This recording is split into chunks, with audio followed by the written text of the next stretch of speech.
I welcome everybody to another episode of the Men's Sexual Mastery Podcast. This is your host, Ben Timby, joined by my fellow co-host and co-founder, Ian Hawks. Welcome, brother.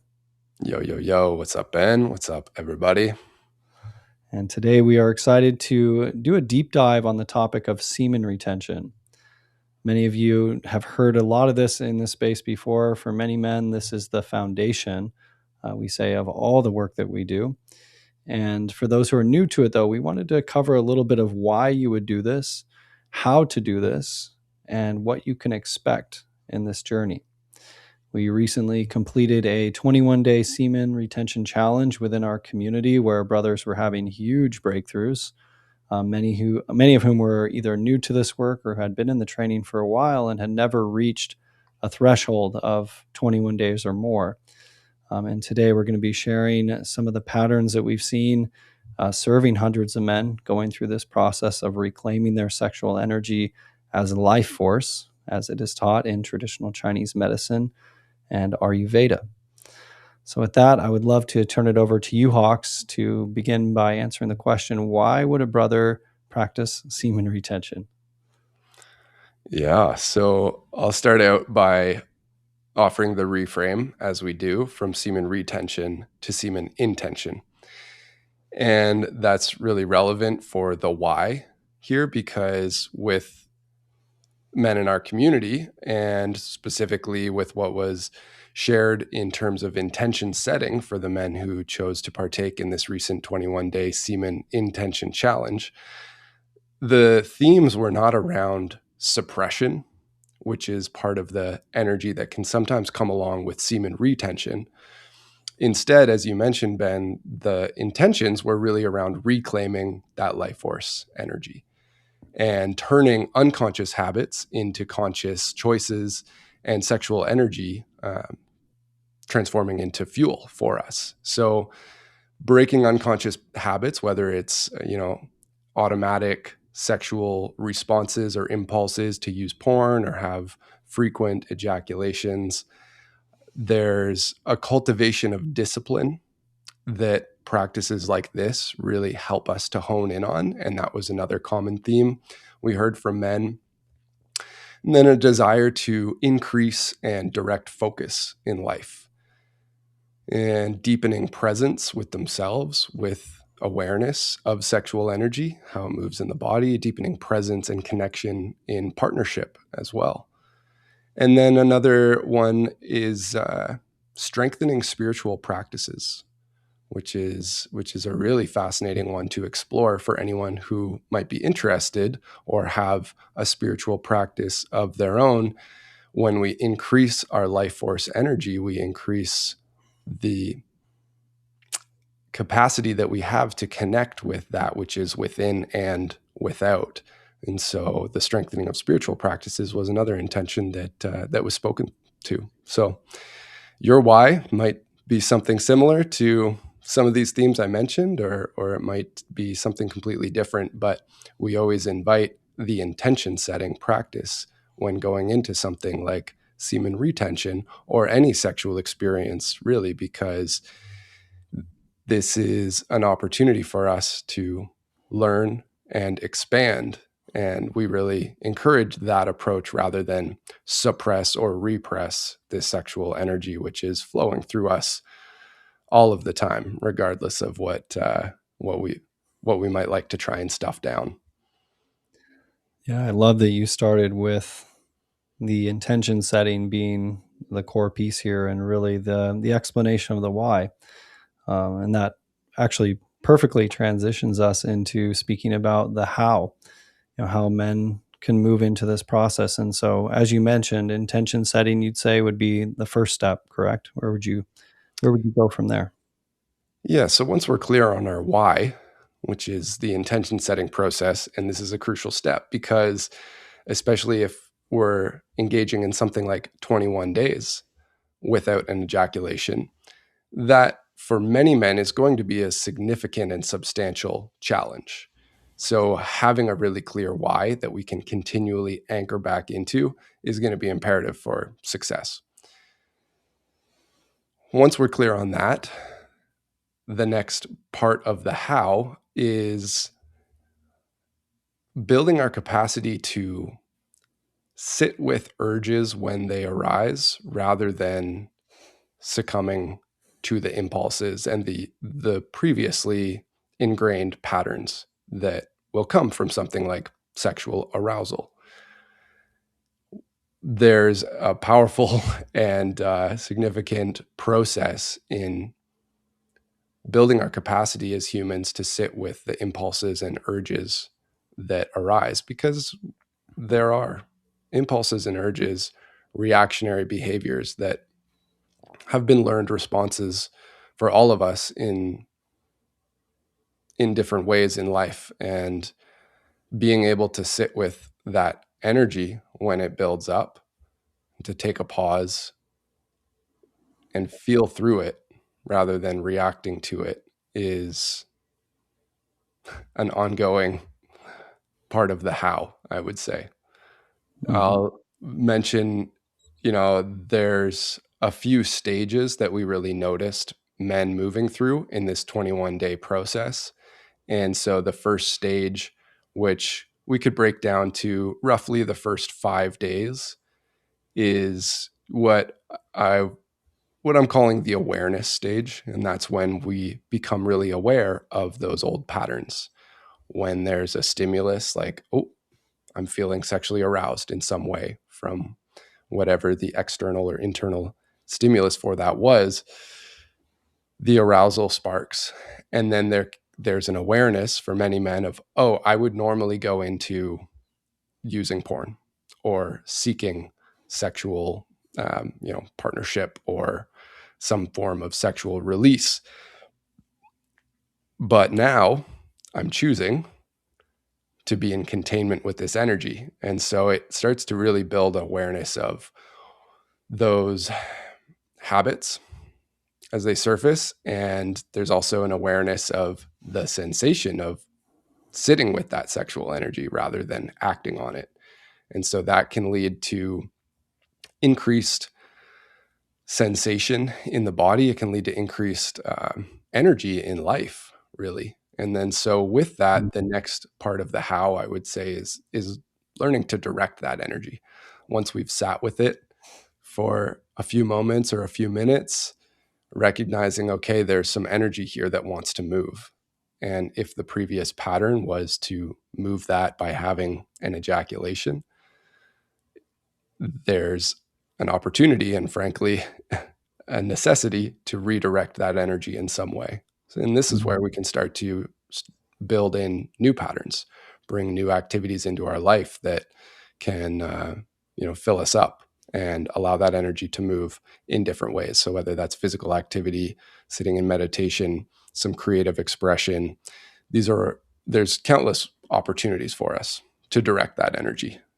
But yeah, this first stage and the first 5 days is largely about increasing awareness to the patterns that have previously been operating, and then learning to sit with that and allow that urge to pass, because the urge will pass. If we give it, sometimes it's just 5 breaths, 5 minutes, or it might be half an hour, but we can learn to ride that wave of, okay, there's an impulse, there's an urge here, I'm feeling this energy rising. And yeah, it's often quite revealing in those first 5 days, if that's not if this is a new practice for men to engage in. Yeah, and yeah, that's so on point. And before we move into the next phase, I know moving beyond 5 days, I just want to mention here that I'm really happy you brought in, directing the sexual energy, not just shoving it down. And this is the clear distinction we make between, the mainstream semen retention, which is most guys going into monk mode, and just focusing on building their business, building their body, getting in peak shape. These are the more traditional spaces you'll see people talk of semen retention in. What we talk about in our work and in the space of semen intention is actually not just suppressing that energy, but allowing it to move throughout the body. And so there's a bunch of sexual practices you can bring in as well that replace masturbation, essentially. This is a lot of what we bring in. And, there's many, many, many different tools we bring in the training to allow guys to harness that energy and to build it up and to allow these new subtle neural pathways to be expanded and bringing in more of the subtle sensations and pleasure. So it is cool to say that, like, you don't have to just shove it down. That's what most guys think. That's what they think semen retention is. And this is the reframe where actually it can be really pleasureful, actually, this journey. And you can actually, with a little bit of time, it takes some time to rewire these parts of us. But initially, it may be difficult, but over time, a lot of guys, I mean, every man who I know who's gone on this journey gets on the other side and is like, wow, like I'm having so much more pleasure from so much more subtle sensations. And that's what's behind this. So, Hawks, you spoke to days 0 to 5 here and what you can expect. Moving on from there, what's the next phase for men? So the next phase, as we've observed it, is what I like to call the confrontation phase. This is somewhere around days 5 till 10. For some men, it might go on for 2 weeks. For some men, it might finish a little earlier, but we'll call it days 5 till 10. This is the confrontation phase where some of those old patterns, especially if they've developed over time into a type of addiction, those are going to start to become a lot more loud. The confrontation phase is where things start to get really challenging because the brain, if we've been previously patterning it to feel the urge of a sexual impulse or arousal and then get the reward of a release, that dopamine hit of ejaculation, now when that craving spikes and we feel the urge, we're no longer giving it the reward that we used to. And this is in behavioral neuroscience a really important phase of repatterning because we are meeting the nervous system's response patterns and retraining. And so this is where some of the deeper material can surface in terms of, for many men, there's an unconscious pattern. Sometimes it becomes conscious, but there's a pattern of suppressing uncomfortable feelings, whether they're unprocessed emotions or aspects of life that are out of alignment. The constant releasing of our sexual energy is kind of like letting the pressure valve off on some of those aspects of life that are asking for our attention. And when we remove that reward and self-soothing process of frequent ejaculation, that unprocessed material within us starts to surface. And this is very related to the process that we've spoken to many times, which is sexual energy binds and amplifies to whatever is present. And so can think about this sexual energy that's now building up in our system, reaching a higher level in these days 5 to 10, and it's binding to these parts of our psyche, these parts of our experience, and bringing them up to the surface. And so this can be really illuminating and uncomfortable, but it's part of the process of our evolution as men. And so during the confrontation phase, you can likely expect stronger urges, more prevalent fantasy loops, or emotional triggers. This is a time when men can find themselves getting irritable, having less patience, less capacity to weather the storms of life when they come. So this can be a really triggering phase. And it can bring up some of those emotional challenges that might be present in the background, like loneliness or frustration. And so in days 5 to 10, just know that if things are getting really difficult for you, that's normal. And this is actually part of the healing process, because when we remove that previous pattern of letting the pressure valve off, soothing ourselves, this is like, for many men, a self-regulation practice, ejaculation. has taken the place of nervous system regulation because it's not truly regulating our nervous system. It's actually just dissipating energy. And when we come into true nervous system regulation, it's not about offloading energy. It's about learning to ground ourselves and create equilibrium within our system amidst heightened states of energy, truly integrating that. And so in days 5 to 10, this is when we saw in this 21-day Semen Intention challenge the most frequent experience of like a slip or a reset, where men did have a release and they went back to an old pattern. And this is common. It's likely to happen if this is your first time ever trying something like this. And what we really spoke to in the group is like, don't let this get you down. We have a practice within MSM where when we fall out of integrity with the commitments that we've made, well, my camera just zoomed in a bunch. When we Yeah. fall out of integrity with the commitments that we've made, it's an opportunity for us to just let that go, reset, recenter ourselves, connect again with our why, and then recommit. And we saw men doing this, and it was awesome because men would just own up, hey, I had a Mm. release, I'm restarting. Now I'm back on day 1 of 21. And Mm. boom, just like that. No shame, no guilt, and just encouragement from the community being like, okay, right on, brother, let's go. And so that's all.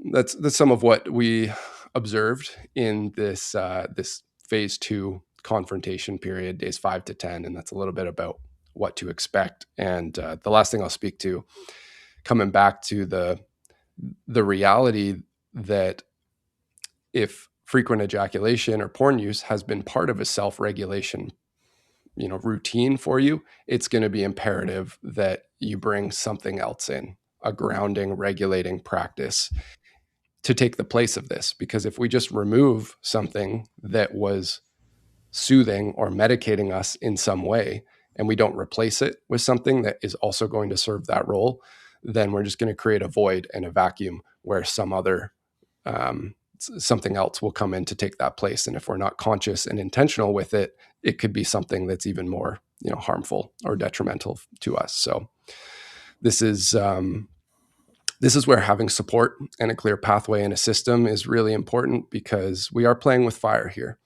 And having a clear step-by-step process and a support network is going to massively help your success and ensure that this process is one of healing rather than just resurfacing or bringing old stuff up and not having the means to really process it and integrate. So yeah, that's what I'll share about phase 2.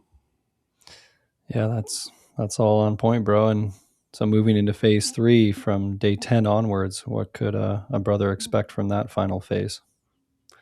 Yeah. So phase 3 is like the exhale. It's like, okay, made it.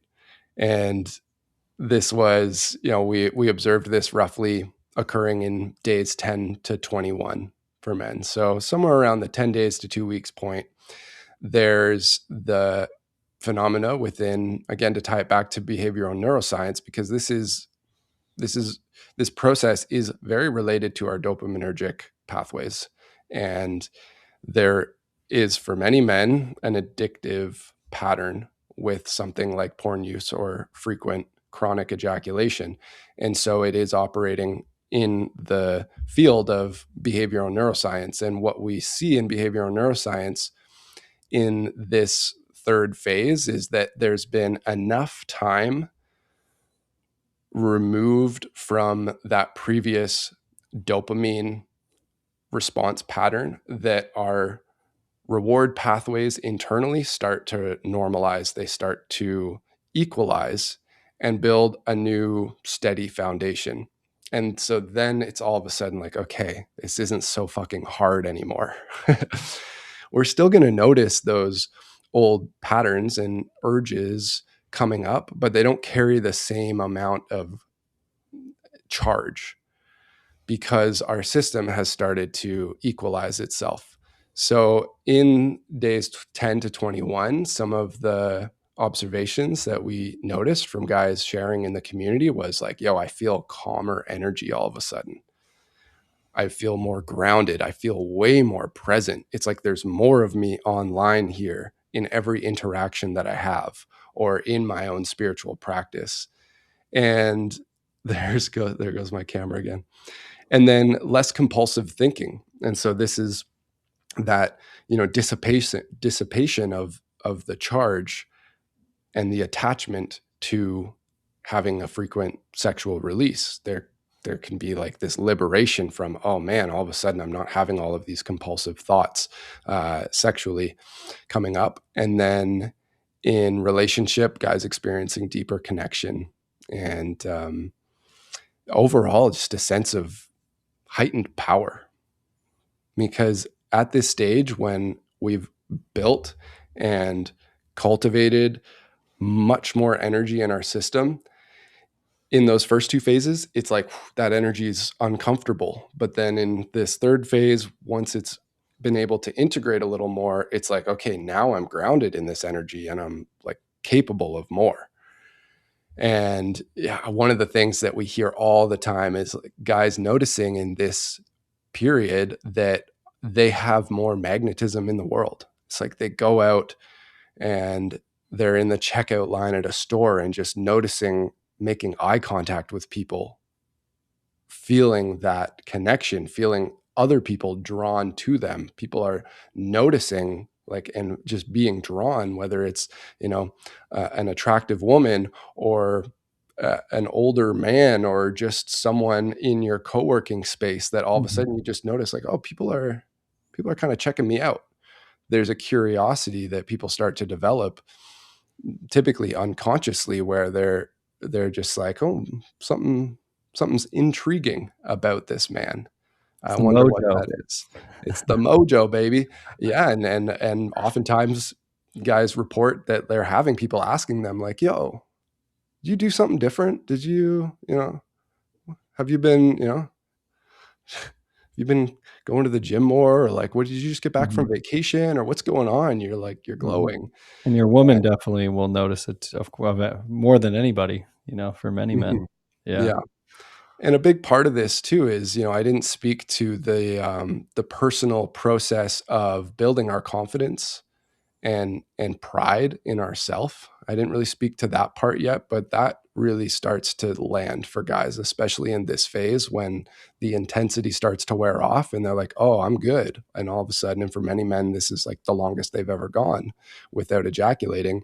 And so we also get to experience as men in this phase a sense of real accomplishment and inner trust and coherence within ourselves, where we're like, whoa, I did something that was really challenging. And I've reached a place where I followed through and I met those uncomfortable parts of myself and I persevered. And that just massively increases our own self confidence and how we carry ourselves in the world. And that's for sure a part of what other people are feeling when we're interacting in the world. Yeah. Yeah, this is a really powerful place for a lot of guys to touch this state, which many of them have not touched since maybe they were children. And I just want to speak to, there's like a piece in this around like a reclamation of sexual energy as being so much more than just sexual. And this is connecting in the piece of like, how this is called life force energy in the Eastern lineages. And a lot of the yogic teachings, and you can look this up on Google or on AI, like ask about, what are the yogic teachings on semen and its role and what it plays in this spiritual path. And, a lot of the yogis would say that semen is the Atman of the soul. It is like divine God creator energy. And I know I've shared this before, but just the reflection that like your semen literally can create a human life, like a copy of you. Like there is no substance, there is no capability within us that is more godlike, more creator like than being able to create new life. So as we hold on to this energy, all of all of that essence, you could say, and a lot of this stuff, science hasn't caught up to this yet. I cannot wait until science and a lot of these spaces start to figure out what the correlations are in terms of health and longevity and relationship fulfillment, sexual fulfillment, and all these things. But just suffice to say that, I mean, this stuff is just incredible. And once you've tasted your state with your full sexual capacity online and circulating within your body, it's like getting off of junk food. Like the taste goes away because you're eating like the creme de la creme. You're having so much more sexual fulfillment. Your cup is overflowing instead of needing to constantly chase and attempt to extract sexual fulfillment or pleasure from your partner, or from porn or any of these things. So, yeah, this is such deep work. I'm so grateful to have stumbled into this path, and I know you are too, Hawks. And for all the brothers who are aware of what this can do for you, it is an absolute game changer. Mm-hmm. Yeah, I want to also segue into some of the less sensationalizing aspects of it as well, because Ben, you mentioned something there about sexual fulfillment. And for those of us choosing to walk this path of sexual expression and sexual mastery, that piece around sexual fulfillment is incredibly important. And this is where our system is quite different from the traditional, maybe Reddit oriented semen retention, which, as we've spoken to, is more about suppressing and repressing this energy. And you touched on it earlier on in our chat today, Ben, about the opportunity to bring in sexual practices during a semen retention period. And those sexual practices don't involve an ejaculation, but they do involve stimulation. They do involve arousal and pleasure. And this is something that, again, it's if you're going to choose to walk that path, having some guidance is going to be important, because we're playing with fire. And when we invite sexual energy and expression and stimulation into our system, it does tend to heighten that charge. And it's important to name that going through something like a 20-day semen intention challenge does not mean in our system that you're not having sex or that you're not bringing sexual pleasure to yourself. It just means that we're learning how to experience that sexual pleasure and arousal in a way that is separated from the traditional pattern of ejaculation as an endpoint for that arousal. And so again, like this is deeper than we're going to get into on this call, but just naming that this is something that men in relationship or not in relationship can go through and still be living that sexually fulfilling life that you spoke to, Ben. And then the other important thing to mention is that we are not in the camp that ejaculation is bad or wrong in any way. And so this is just an invitation for us to explore creating more space between those ejaculations. We believe that having an ejaculation is a healthy, natural part of our existence as men.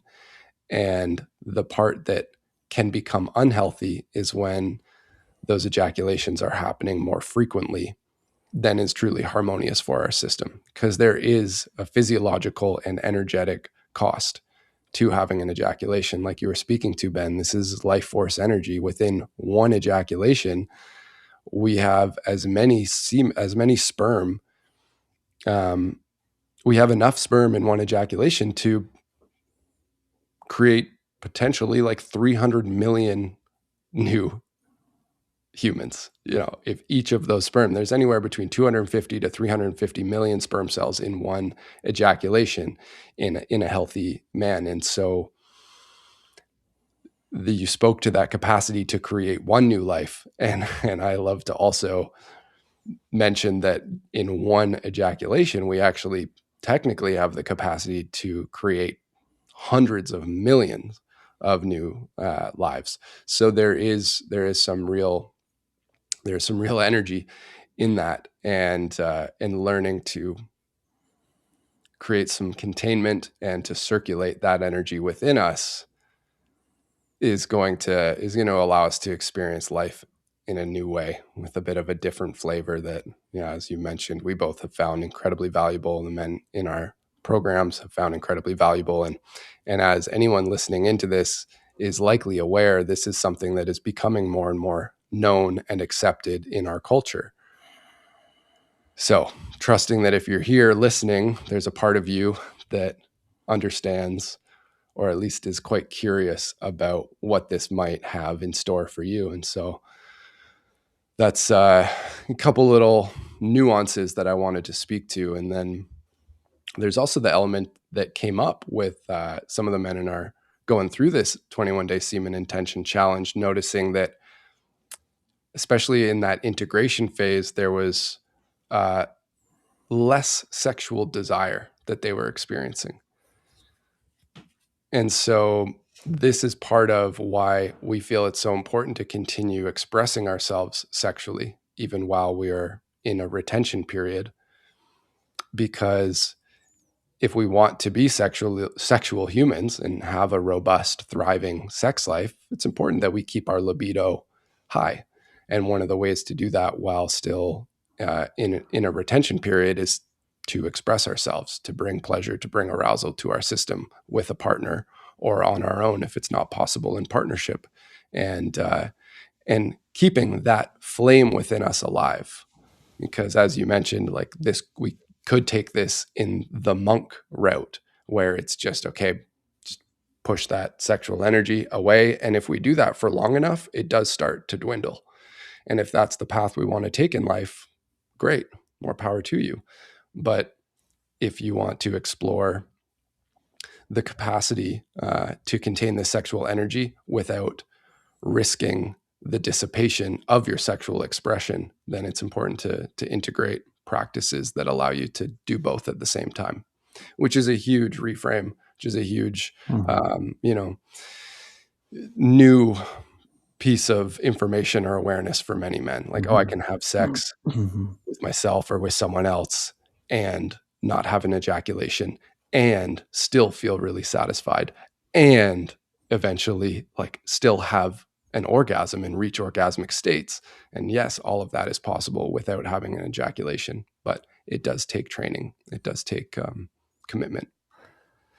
Yeah, and this is very cutting edge, I would say, because a lot of the traditional semen retention is very dogmatic, you could say, very like monk mode, very spiritually austere. And, by bringing in desire, by bringing in, which in Buddhism, they say, for instance, is like, can be the root of suffering. But when we can contain our desire and hold it in equanimity, when we can have this overflowing cup, like we talked about, where we can combine our monk mode with our ravisher, our lover, our dom, that's the middle path, and that's really what we're all about at MSM. And I know that there are so many, wormholes and rabbit trails we could go off on, continuing into how to do that.